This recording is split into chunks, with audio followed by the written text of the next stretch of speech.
Pada zaman dahulu, di negeri antah berantah, hiduplah sepasang suami istri yang sangat miskin karena disumpahi oleh Batara Indra dan sangat dibenci orang. Setiap kali mereka mengemis di pasar dan di kampung, mereka dipukuli dan diusir hingga ke hutan. Oleh karena itu, tinggallah sepasang suami istri itu di hutan dan memakan batang kayu dan buah-buahan. Setelah beberapa lama, istri si miskin hamil selama 3 bulan. Sang istri ingin sekali memakan buah mangga yang ditanam di taman raja. Si miskin pun terketuk hatinya karena dahulu ia keindraan waktu menjadi raja ia tidak ingin memiliki anak. Namun sekarang ia akan memiliki anak dan berkata, "Istriku, apa kamu ingin membunuhku? Apakah kamu tidak tahu tentang masa lalu kita? Jangan meminta sesuatu kita tidak bisa mengambil buah mangga yang ada di taman raja."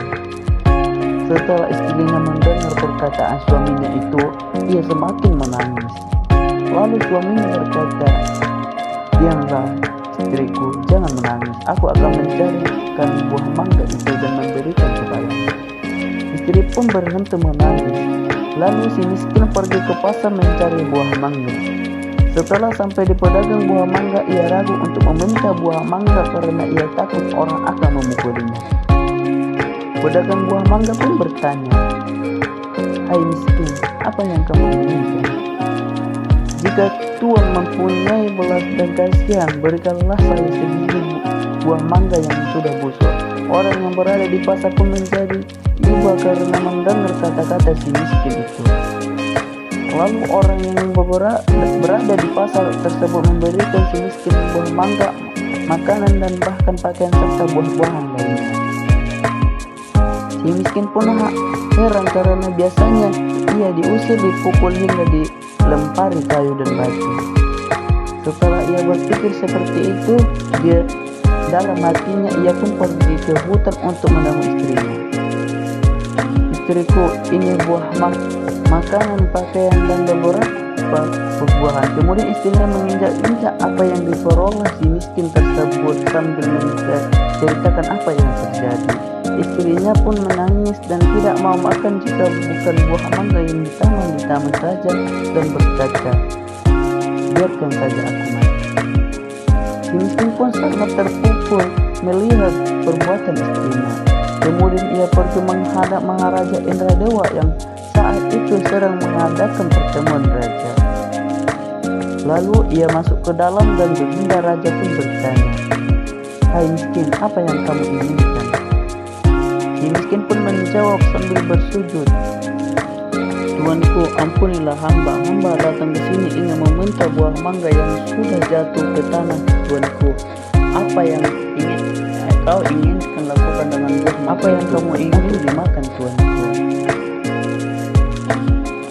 Tolong ambil setangkai buah mangga untuk si miskin." Kemudian diambilkanlah buah mangga tersebut untuk si miskin yang sedang sujud kepada baginda raja.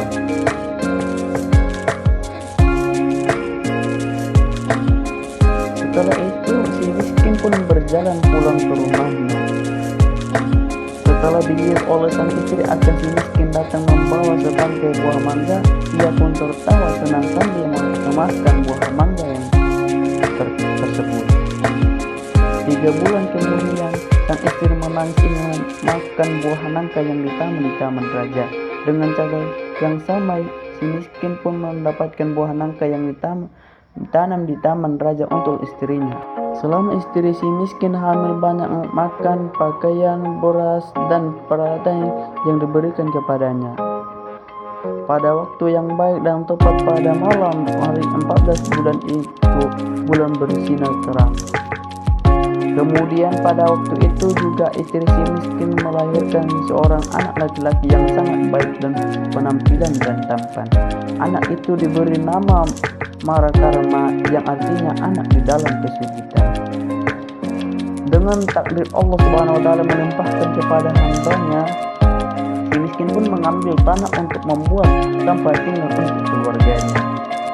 Ketika ia menggali tanah untuk mencakupan tiang, ia menemukan teranjang besar yang berisi banyak emas. Istrinya pun datang untuk melihat dan berkata, emas ini tidak akan habis sampai anak cucu kita, suamiku. Ia pun menjadi kaya dan membeli barang-barang kebutuhannya seperti kendi, utar-utar, pelana kuda, keris, dan sebagainya. Setelah kembali dari membeli barang-barang tersebut, ia mandi dengan cukup nipis, menimbang anaknya dan berseru, "Jika engkau sungguh-sungguh anak dewa yang ingin menerangkan wajah ayahanda ini, biarkan negeri hutan menjadi negeri lengkap dengan kota, balik, dan istana serta negeri rakyat dan semua raja-raja besar." Terkabullah permintaan itu dan si miskin menjadi raja dan berganti nama menjadi Maharaja Indra Angkasa. Dan istrinya berganti nama menjadi Ratna Dewi dan negeri itu dinamakan Puspa.